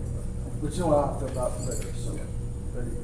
$1,000 fine for $1 litter. million, whatever, yes. $1 million, then we can pay our sales tax. Yeah, see, a lot of those, of course, you know, like for littering, of course, it'd be nice, you could ride behind a car and see somebody other than, you know, of course, seeing the trash on the highway, and you see, you know, a car leave. You don't have those cameras, remember? That's right, yeah. That's right. But please look at the cruelty to animals, Yes, sir. abandonment of animals, because they can take those to the animal shelter there. Yeah. Drop those off with no questions asked, so, when they choose to do abandonment or they choose to do cruelty to animals, they need to be addressed. Yeah, well, you best believe, you know, for us, you ain't gonna get no citation for cruelty, you're gonna get a charge, a misdemeanor charge. Yes. You go to the magistrate's office, so obviously, you know, you can have a fine there of $50, but, you know, of course, that, charge would be a whole lot more once you go to court, you get, you know, representation from a lawyer, so that could go from, you know, anywhere from $500 to $1,500, just like that. So, I'll take a look at that. Thank you. Yes, sir. Alderman Palacios? Thank you, Mayor. So, we've been, in this budget, you know, we're probably one of the only municipalities adding jobs to our budget. And most of them are revenue generators, right? We're talking about code enforcement, we're talking about fire inspector, we're talking about building inspector, that kind of thing. Meter readers, I know, you know, we do need meter readers, and I know that we have that job posted already, and, you know, we need to stay on top of that. And Chief, you're in the hot seat, so you're asking for an administrative lieutenant. Yes. Can you revisit that and talk to us about that, please? Sure. Basically, over the last 2 years, I lost that position about 18 months ago. I'm an administrative lieutenant. And my vision for the future of Diamond Spring Lake is have someone on staff that can do some grants and also accreditation. So administrative lieutenant fits that protocol for my vision. And I think that can bring some money back to the town that they want to spend if we can get some grants. And also accreditation, which is very important this day and time in law enforcement. So someone can concentrate on that aspect of it, and we can definitely see the fruits of the labor from a position like that. So I think it's very vital for the success of the police department and also for the town of Spring Lake. Okay. And when you say accreditation, can you tell me how that position would help with that? Well, the policies and procedures. And of course, you know, every agency has policy and procedures. This is an extra layer of policy and procedure, which y'all all aware Officer Bob shooting that happened a couple of years ago. So I'm trying to strengthen the image and also the policy and procedures that we got. And that way we can enhance the skill sets of our officers as well. So that position, you're saying it helps with accreditation because we are having another layer of authority? No, another layer of policy and procedure, and making sure those standards are up to par with the national industry as well. Okay. All right. Alderman Cooper? Thank you. You said risk assessment. Excuse me.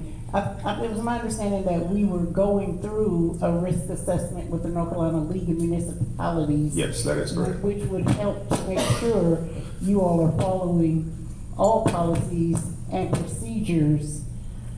Where are we in that? We're still in the process, and you know, been working on it intermittently for the last several months. Of course, just had a recent change with our safety risk assessment. So therefore, we got a new individual got to contact. So there's certain policy and procedures that ADC got to meet. Then once we meet all those, we give it to this individual. They do a review and they come down and make sure our policy's up to par. And that's the League of Municipalities. And that's something that's, of course, a tier that I like to get as well. But other accreditations will also be assisted. So with the risk review, it's like, you know, I would call it something, a first step to something similar to accreditation. The policy and procedure is gonna be very close, but it's on a lower level. So, when did you start that, process? Sometime March or so, March. late March, early April. And when do you think that process would be complete? Well, hopefully by the end of the year, if everything goes well. Okay, and then, so, if you're in the middle of that, because I know they do a thorough risk assessment, wouldn't it make sense to wait to put something like that in place, when you know what your needs are?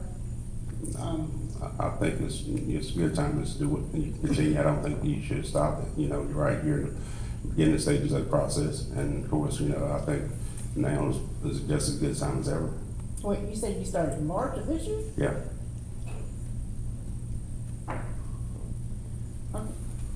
Didn't you go to Raleigh for that or something? No, they came in-house. No, they come here. Yeah, they come in-house and do this assessment. Yeah, because I know they do it and it's free, and I would just like to see what that final report looks like. Okay. That's, what I'm saying. Yeah, like I said, I've been working on it independently because, you know, you limited staff over the last several months. So, you know, you just gotta dedicate some time, you know, like everything else. So Yeah. once we get, you know, the staff where it needs to be, I think we could dedicate a little bit more time, so make the process a little bit more easy. Okay, all right, thank you. Alderman Palacios. Thank you. This question's for, Tim. Thank you, Chief. Okay. You are, does anyone else have questions for, Chief Spelman? Okay. Oh, no, I can? Wait. Okay, it's like, hold on, Tim. Oh, okay. All right, I've just got to be honest out here with you. I've always been honest with you. And you got a budget of projected for $2.7 million. That's over double what the fire department's budget is. And if we've got an $8 million budget, you're taking about 40% of that budget to protect and serve the people of Spring Lake. We're looking at the shortfalls that there's 1.4, there's $1.1 million, whatever that we're forecasting 2 years down the road. And if we're looking at the administrative lieutenant, we're looking at a base salary of $51,000. Looking to write grants and to bring stuff back into Spring Lake and do the accreditation. I've heard what you said and listened to what you said. And ultimately, when it comes to the taxpayers, I just got some thinking to do in regards to that. But I just wanted to tell you just straight up from me to you. Any other questions? You have been released from the hot seat. Tim, it's your turn. Tim's like, I didn't even do this. Hey, Tim.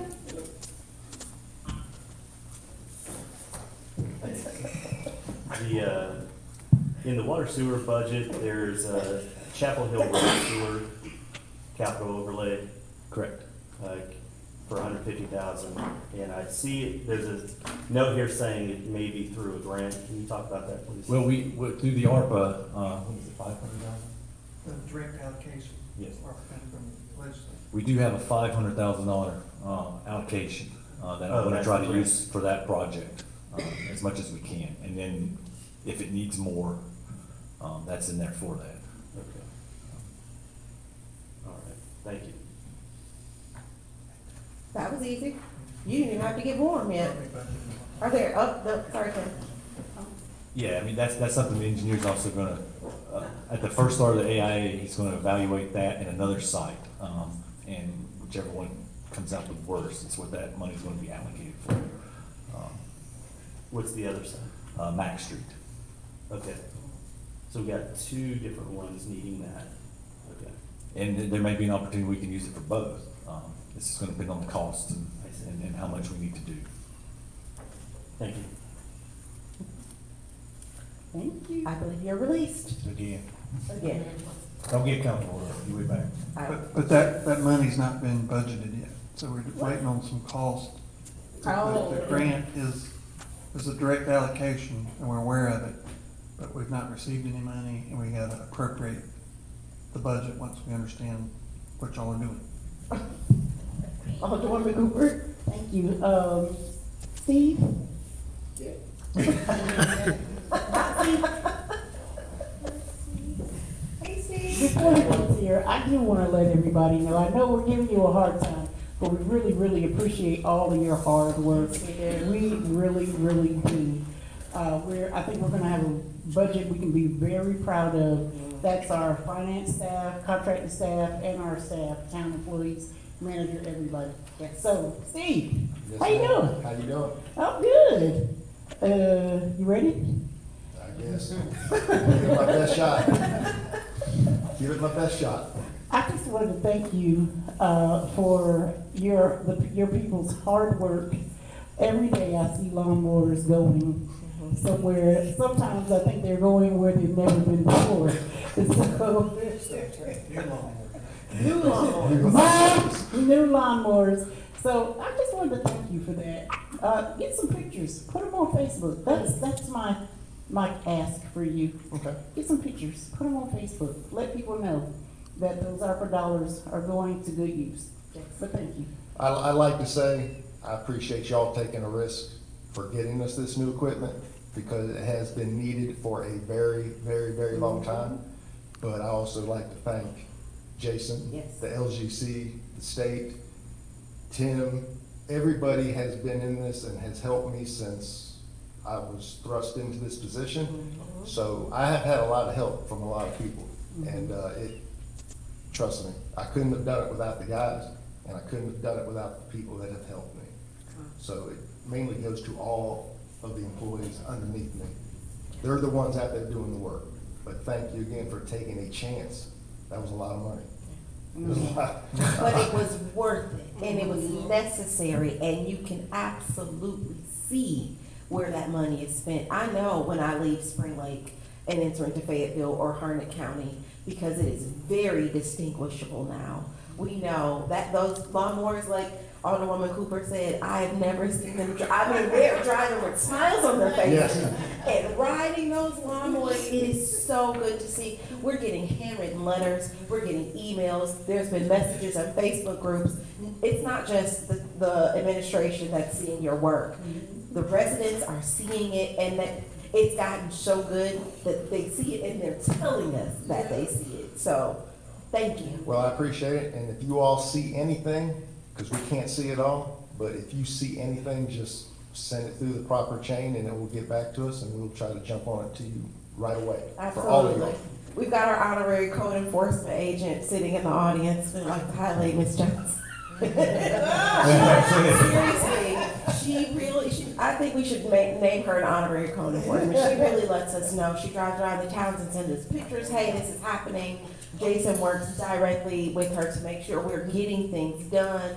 And this is the feedback we need from the community. We may not be able to address it immediately, but when we know what's going on, we can prioritize and attack. So thank you for your diligent work. And shout out to you, Ms. Crystal. Thank you. Thank you, Mr. Jason. We need more residents like that. Yes, absolutely. Who care. Yeah, she definitely cares. Yeah. Thank you.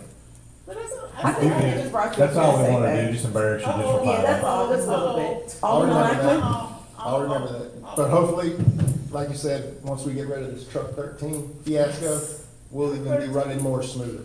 Truck 13 has, It's a mess. it's a mess, and I feel sorry for Miss Mack and all that. I was gonna say, that's Miss, is that one, was it 15 or 13 that was your favorite, Miss Mack? She hates both of them. I can't stand truck 15. I thought that's what we were replacing. Alderman Lackman? Steve, don't get too comfortable there. I see in the budget here, and it's gonna be the hard question, that you're asking for an administrative person down there. Yes, sir. And so, since you're there, tell us what and why, so that as we're looking at this, because we're looking at these budget forecasts in the future. With the amount of paperwork that is generated through our department, fleet maintenance, street department, sanitation, it is overwhelming. again, without the help of Carol in the fire department and Lynn Hickman taking on a little bit of the responsibility at that point in time, we were inundated. It was really, really, really bad. And thankful to them two people, Lynn and Miss Carol, we have bought it back from the abyss. That's how bad it was. We were so far behind. I mean, it was bad. So does this also include the PAL bill money where time and equipment is allocated so that, the PAL bill is charged to it on those We are, instances? for the first time, we're gonna start using the PAL bill money as far as what I can recall. Now, if someone has been here longer, but we've never touched the PAL bill money in years. It was a lot of money there. Again, thanks to Jason and his ingenuity and the LGC and Miss Mack, we're gonna start using that PAL bill money to try to rectify the PAL bill streets in the proper procedure that Miss Mack and everybody wants to benefit the town. So you should start, it's gonna be a daunting task. I'm not gonna lie to you, it's gonna be a daunting task, but with the new equipment again, there is no excuse. There's no excuse now. I love it. So it just has to be done. Like Jason said, no excuses, just get it done now. That's it. Awesome. Yeah. Alderman Cooper. Oh, I heard we're getting paid in Goodyear, on Goodyear. Is Say that that- true? Our street is getting paid on Goodyear? We went through your, Mr. Eckert went through your subdivision last week, and he wrote every street in your subdivision, and he has found every utility cut, he's found every low spot, pothole, indention where it's rough, and he has made an assessment, and we are gonna start tackling that. Hopefully, once the money is allocated right, we will start attacking the new Holly Hills and Old Holly Hills subdivision simultaneously. Awesome. And to piggyback on what Alderman Lackman said, would that, administrative assistant be able to be paid partially out of power bill funds? Would that be possible, Ms. Mack? No? No, are you asking that admin assistant to get charged the power bill? No, to get part of it charged to power bill, because they will be working with that stuff. The only way you can charge any salary at all to power bill money, it has to be directed to a repair or something happening on site. They have to log the equipment they're using, how long they were there. They have to name the exact street that the engineer certifies annually is a street listed as a power bill street. You may think it's covered by power bill, and it could very well not be if it's not on the list. So an administrative assistant, to my knowledge and my years of experience, would never be allocated to power bill as a federal pass-through. Okay, thank you. I'm not aware that would ever be a eligible cost. Thank you. You're welcome. Any other questions?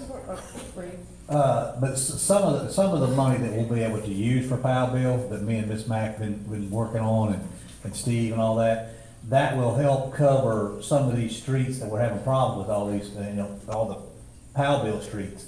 Instead of it coming out of the town's funds, it actually comes out of PAL bill funds. So that would, in a nutshell, that actually will help, one, clean it up, but it don't cost the town that much money. Does that make sense? Yeah, and they definitely need an admin person down there. Even Miss Mack told me, she said, oh boy, I mean, they were stuff, they had accounts that was actually shut down because of lack of payment, because no one paid attention to any of the bills. So yeah, that was one of the things that Miss Mack told me. She says, hey, you've got to get somebody down there, and it's 100%, it's true.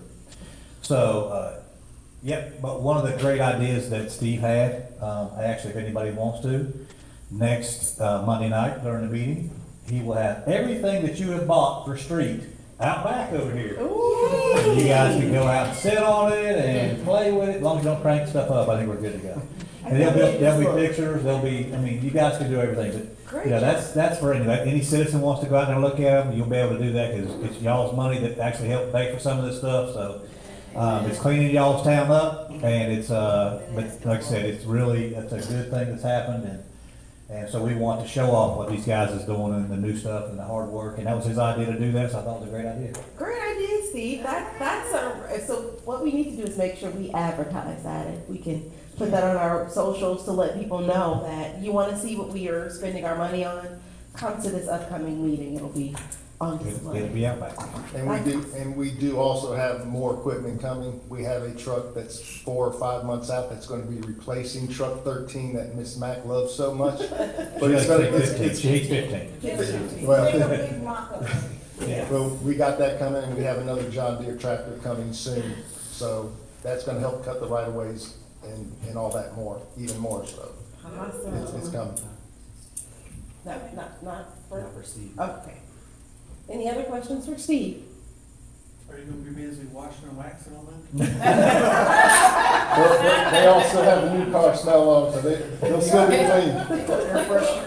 They'll still be clean. Awesome, thank you Yes, so much. Thank y'all. Thank you, Steve. Alderman Palacios. Thank you. I had a question about the arts allocation. So the town, has been lucky to receive $4,000, for arts. And I had a question about where in the budget that is. The municipal arts allocation, we have to go after that. I don't think that should be budgeted. No. Because it's an automatic allotment from the Arts Council, but if we don't request it, then we don't get it. That will be once you get the check, then we add it in there, and that will be added then. We can't add it beforehand. That was one of the things we had to talk to Deanna about, is, spending the money before we have the money. Once it comes in, once we get a check, then we have to give it to, Deborah or So we're Sylvia. talking about an amendment. We're not talking about it in. That's correct. That's what it'll have to be. It will have to be put in there as an extra chunk of money. All right, thanks for specifying. Oh, here he comes, matter of fact. Here he is again. One thing that does have to be allocated in this budget is the extra $5,000. That, I know we talked about fundraising possibilities during the meetings, but we can't count on that. No. So that has to be included in this budget for the project. So just for clarity, you're talking about the mural. For the mural, yes. Just for clarity. Oh, that's right. For the mural project, that project is estimated to be about 13,000, and we're anticipating 8,000 through grants and the other 5,000 through donations, but the town can't enter into a contract unless the town has the money. Correct. And, for obvious reasons, periodic purposes. Ms. Sylvia, do you mind explaining that? She did a phenomenal job of explaining this arts allocation and how it works.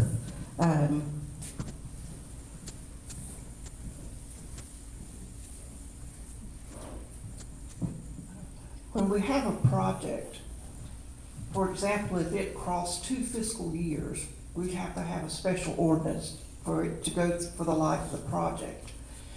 But we can't sign a contract until we have all the funds in place. To actually sign the contract, you've got to know you have a completed project. So you wouldn't want to start unless you can finish. And that's why we need all of the 13,000 budgeted up front before we start the project. Thank you. Is that something we can squeeze in there, Miss Mack? Are you asking to add that to the 24 budget? Yes, ma'am. It would be like an appropriation from the general fund would be part of it. I do already have $4,000 in this budget coming from the Arts Council again.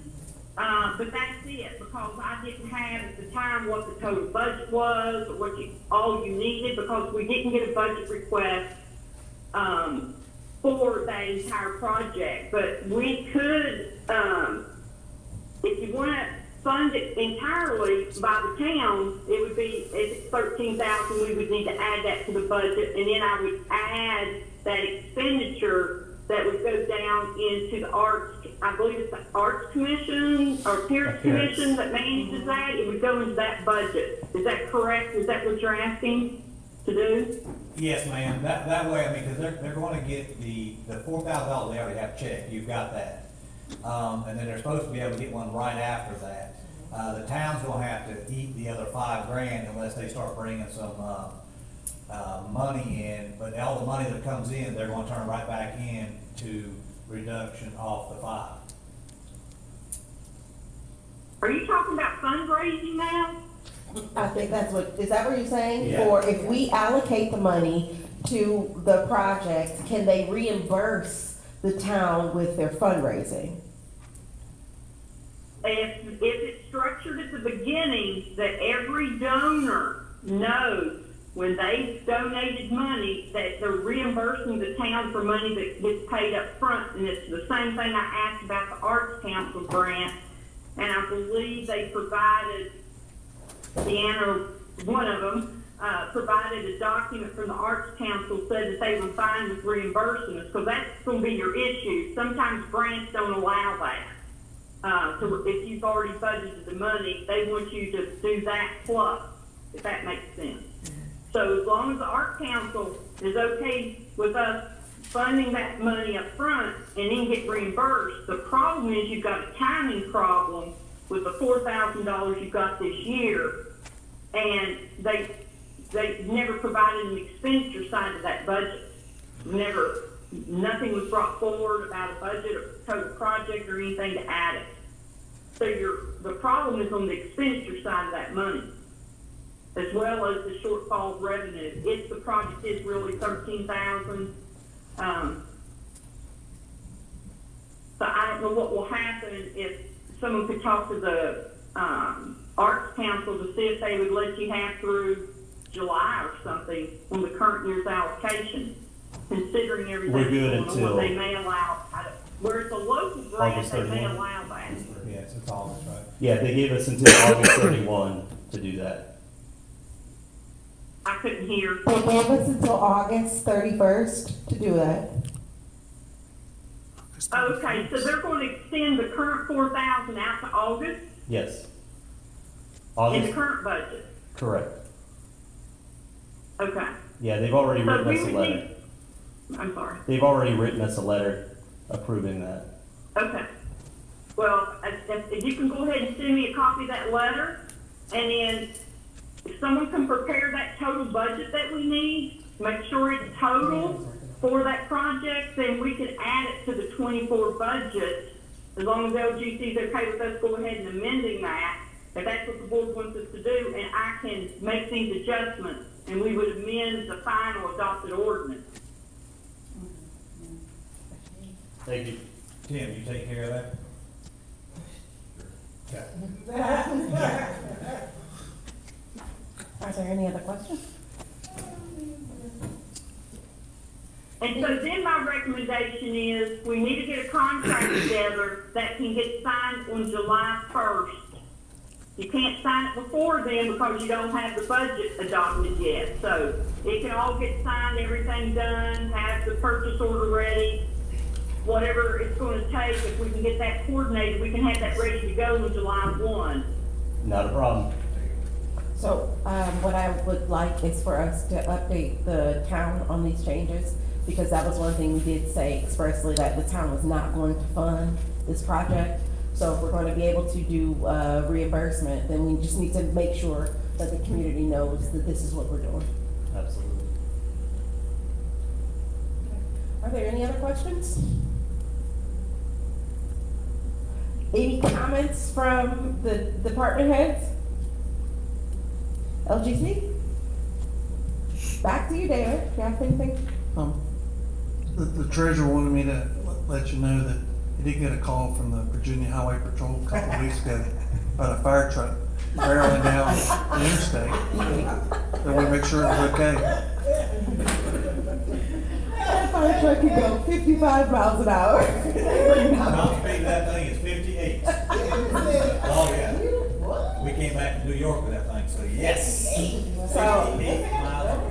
Yeah, if we can, well, if we can pull that beauty out, when we showcase all of our new lawnmowers and rollers, pull that fire truck is immaculate. Maybe we should put them all out there, we need more room. We can, anywhere where it can be showcased, but it's beautiful and we got it for an absolute steal. Super bargain, so congratulations to Jason, because this was kind of one of his bucket list items, and he did it. Could have done it without you and Ms. Mack and the citizens and everything else, so. Have you sold the old one yet? Not yet, you want to buy it? How fast is it go? It's fast. 60 miles per hour. Yeah, downhill. Awesome. It's about, we're having it for sale, we're gonna keep it until we get ours totally ready, and then we'll get rid of it. So, but if you guys get a chance, definitely stop by and peek in at it. It's absolutely gorgeous.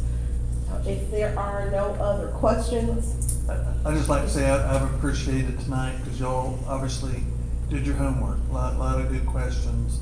I do think will have a good budget for next year. thank you, David. That means a lot. You all.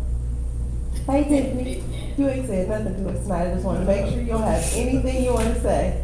Tiffany had them zingers. She slipped them in at the last minute. No, she I don't have anything to say. She came in fancy today. She said, I'm just going to look pretty. Awesome. Well, if there are no other questions or comments, I will entertain a motion for adjournment. Alderman Lackman. Make a motion that we adjourn? If y'all can see the way these lights come on. Alderman Fazio. Any discussion? All in favor? Aye.